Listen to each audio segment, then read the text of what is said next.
Hello everyone. तो आज हम लोग डिस्कशन करेंगे मैट्रिसेस। मैथमेटिक्स में ये बहुत इंपॉर्टेंट चैप्टर होता है, ठीक है। और ये हमारी जो वीडियो आती है मंडे और वेंसडे आती है, बाई वीकली आती है, राइट। फिजिक्स का भी है, फिजिक्स की ट्यूसडे और थर्सडे आती है, राइट। दूसरे चैनल पे हमारी केमिस्ट्री और बायोलॉजी भी मिल जाएंगे और अदर्स ह्यूमैनिटी के क्वेश्चंस और टॉपिक मिल जाएंगे। यूनिवर्सिटी ऑफ मेहंदी, ठीक है, कंपटीशन लेवल का भी हम लोग तैयार करा रहे हैं, ये भी आपको मिल जाएगा लिंक। तो सबसे पहले हम लोग डिस्कशन करेंगे कि इसका कॉन्सेप्ट क्या होता है। तो सबसे पहले कुछ फंडामेंटल्स देख लेते हैं। जैसे रो मैट्रिक्स, कॉलम मैट्रिक्स, ये फंडामेंटल होता है। देखिए दो पॉइंट होते हैं इसके। एक ये क्या होता है कि ये हमारी कॉलम मैट्रिक्स होती है, ठीक है। कॉलम मैट्रिक्स, कॉलम मैट्रिक्स में सिर्फ कॉलम दिया रहता है, ये हमारे कॉलम है, ठीक है। अब इसको क्या कहेंगे, कॉलम मैट्रिक्स में कितना है, ठीक, कॉलम क्या है, एक है, तो इसको 4-1 का कहेंगे, ठीक है, 4-1 कहेंगे, 4 into 1 मैट्रिक्स। अब पूछा जाएगा भैया 4 into 1 मैट्रिक्स क्यों हो गई, क्योंकि 4 रो है, एक रो ये है, दूसरी, तीसरी और चौथी, ठीक है। तो ये रो होती है, रो ऐसे होती है, 1 2 3 4, ये रो होती है, और ये क्या है, कॉलम है, ठीक है, ये कॉलम होते हैं, ठीक। तो इस तरह से एक्सप्लेन करा जाता है। रो मैट्रिक्स में सिर्फ एक रो होती है, रो मैट्रिक्स में सिर्फ एक रो होती है, ठीक, इस तरह से होगा।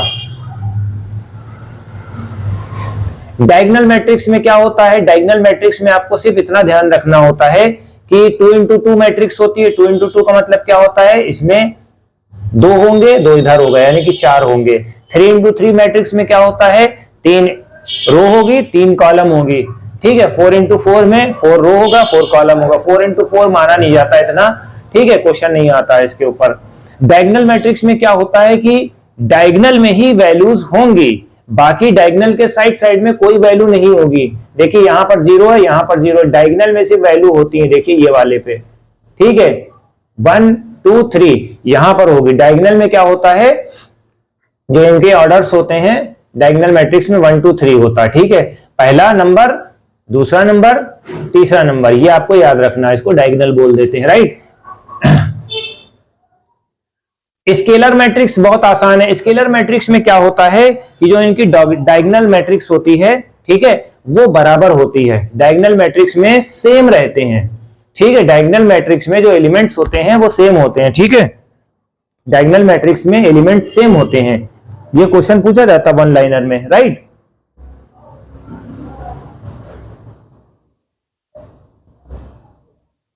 आइडेंटिटी मैट्रिक्स में, आइडेंटिटी मैट्रिक्स में क्या होता है, 1 1 होता है, डायगोनल में 1 1 होता है। तो ये सब आपको याद रखनी है, ठीक है। आइडेंटिटी मैट्रिक्स में 1 1 होता है डायगोनल में, ठीक है। डायगोनल का मतलब क्या होता है, ऐसे तिरछा, तिरछे वाली जो वैल्यू, ये 3 into 3 की है, यहां पहले नंबर पे 1, दूसरे नंबर पे 1, तीसरे नंबर पे 1, इस तरह से 2 into 2 में होगा, पहले पे 1, दूसरे पे 1, ये होता है, ठीक। तो ये हमारा कुछ फंडामेंटल था। अब चलते हैं, कुछ थोड़ा सा डिस्कशन कर लेते हैं ताकि और क्लियर हो जाए।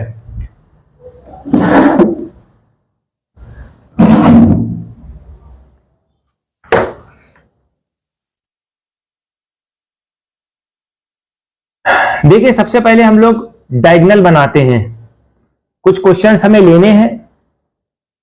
सबसे पहले हम लोग क्या करेंगे, ये जो वैल्यूज हैं ये बराबर होती हैं, किसके बराबर हैं, ये वाली वैल्यू के बराबर है। यानी कि अब इसको हमें क्या करना है, ये पहली रो है।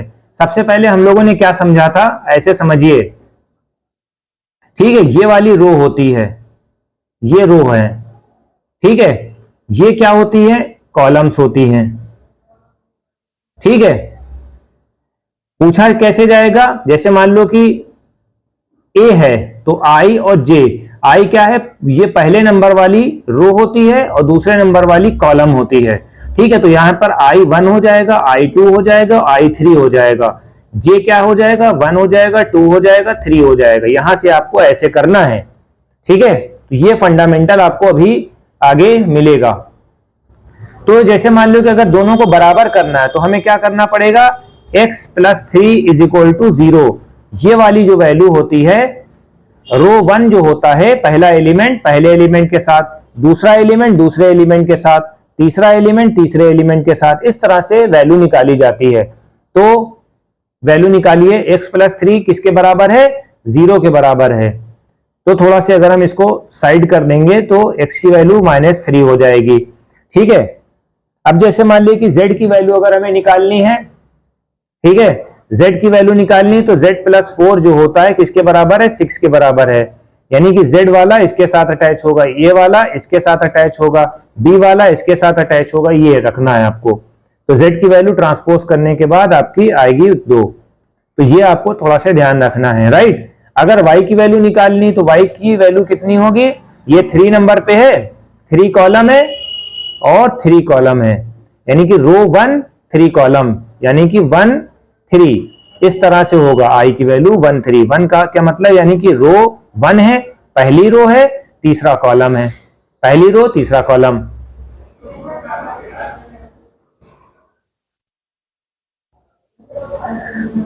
इन दोनों का लीनियर निकाल लीजिए, ठीक है, ये 2 है, साथ में ये इधर आ जाएगा, ये इधर आ जाएगा 2।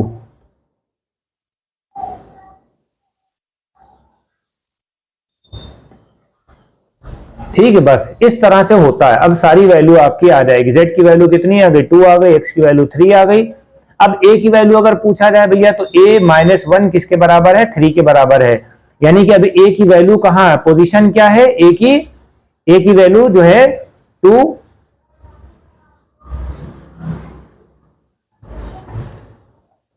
a की वैल्यू जो होती है 2 है। जैसे मान लीजिए अगर पोजीशन बताएंगे कि मैट्रिक्स में 2 रो है और 2 कॉलम है, यानी कि 2 × 2 है, 2 है, 22 है, यानी कि a -1 = -3। ठीक है, ये -3 इधर जाएगा,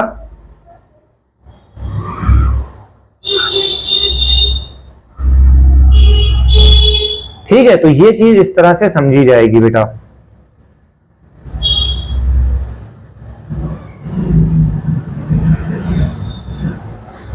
ये वाला क्वेश्चन भी इस तरह से करा जाएगा। इससे पहले ये वाले क्वेश्चन कराने से पहले ये वाला क्वेश्चन आप देख लीजिए ताकि कंसेप्ट क्लियर हो जाए, ये वाला,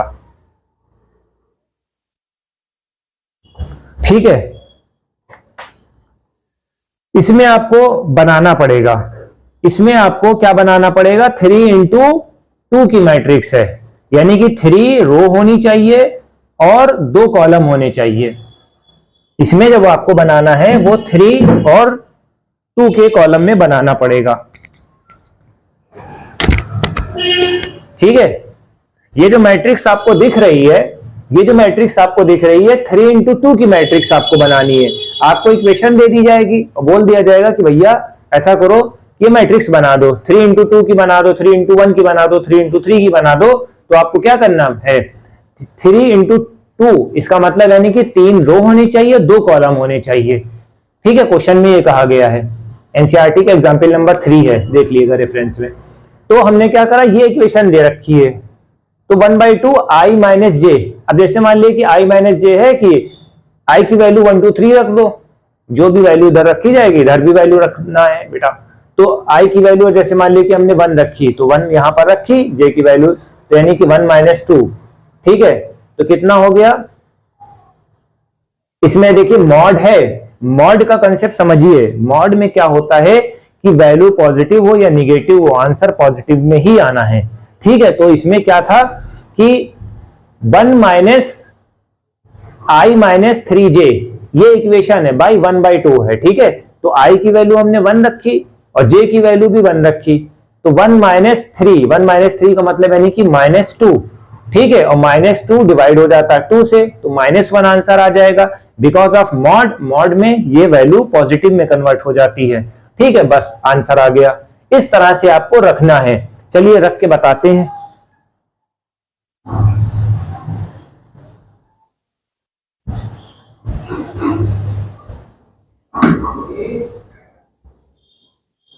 ठीक है, अब हम 3 × 2 का मैट्रिक्स कराते हैं। 3 × 2 की मैट्रिक्स कैसे कराई जाएगी, अब ये वैल्यू है 1/2 है i - 3j।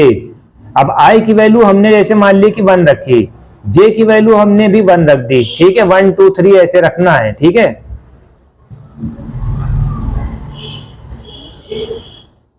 आई की वैल्यू 1 रखी, जे की वैल्यू 1 रखी, -2 आ गया। इससे -2 का मॉड करेंगे, मॉड है तो 2 हो जाएगा, 2/2 हो जाएगा 1, यानी कि जो हमारी पहली वैल्यू आई है 1 आई है। यहां पर 1 देखिए लिखा होगा, यहां 1 आ गया। ठीक है, अब पहली रो दूसरा कॉलम, पहली रो दूसरे कॉलम के लिए हमें क्या करना पड़ेगा? ठीक है, अब इसमें दो वैल्यू रखनी पड़ेंगी, 1 और 2 के लिए हमें क्या करना पड़ेगा? 1/2 हो गया, 1 माइनस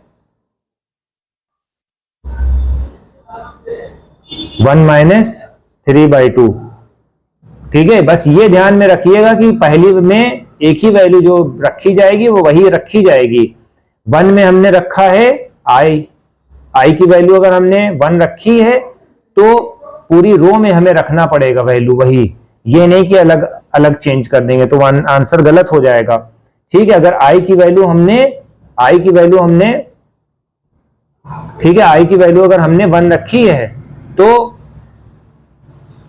पूरी रो में आपको 1 रखनी पड़ेगी बेटा, ये ध्यान में रखना है। ठीक है, तो इसमें आई की वैल्यू हमने 1 रखी है और रो की वैल्यू हमने 2 रख दी है। रो चेंज करते रहते, आई को बराबर कर लेते हैं। तो इस तरह से जब आप रो निकालोगे तो यही फंडामेंटल आपको फॉलो करना होगा। ठीक है, ध्यान ये रखना है आपको।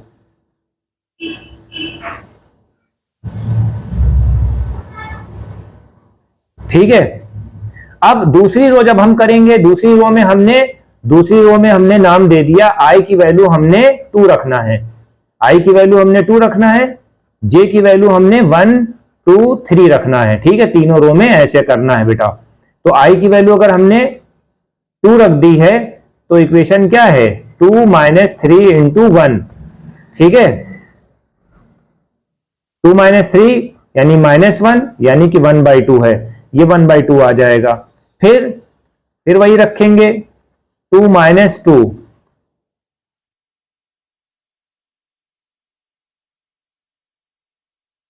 -4/2, ये ध्यान में रखना है। बस ये आपकी इक्वेशन कंप्लीट हो गई है। कहां गया? ठीक है, बस ये वाले क्वेश्चन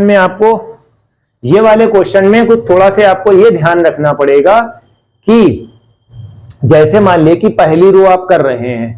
ठीक है, पहली रो में वैल्यू सेम होनी चाहिए। ठीक है, रो की, ठीक है, कॉलम की चेंज करते रहो। ठीक है, अब जैसे मान लीजिए कि इसमें इन्होंने दिया हुआ है 1 सेम रहेगा, दूसरी रो में 2 हमने रख दिया, 1 2 3 रखना है आई में। ठीक है, आई क्या है? रो है, और जे क्या है? कॉलम है, ऐसे समझ लो। ठीक, तो इस तरह से आपको करना है। इससे क्या होगा? सेम वैल्यू निकल के आएगी और आपकी वैल्यू सॉर्ट आउट हो जाएगी। ठीक है, एक क्वेश्चन हम और कराए दे रहे हैं।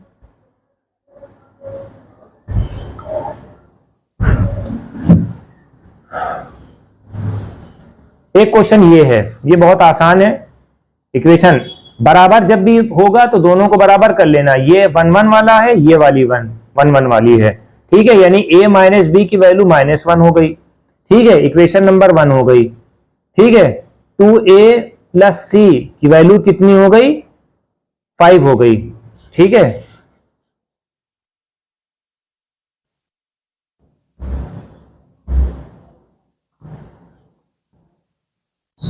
ठीक है, ये एक इक्वेशन बन गई।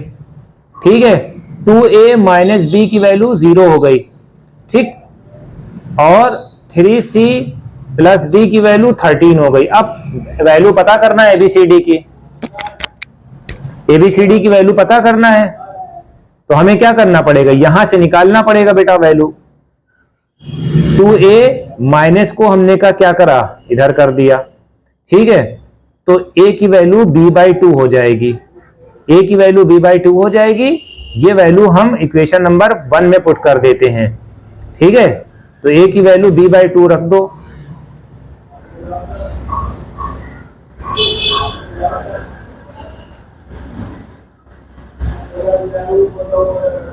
ठीक है, -b = ये 2 इधर चला जाएगा, यहां पर 1 है तो यहां पर 2 हो जाएगा। ठीक है, कितना हो जाएगा? 2 हो जाएगा। यानी कि b की वैल्यू -2 हो गई। जब b की वैल्यू -2 हो गई तो a की वैल्यू कितनी हो गई? a की वैल्यू -1 हो गई। अब सारी वैल्यू इसमें रख के निकाल डालो। 2a की वैल्यू कितनी थी? -1 थी। c की वैल्यू हो जाएगी ये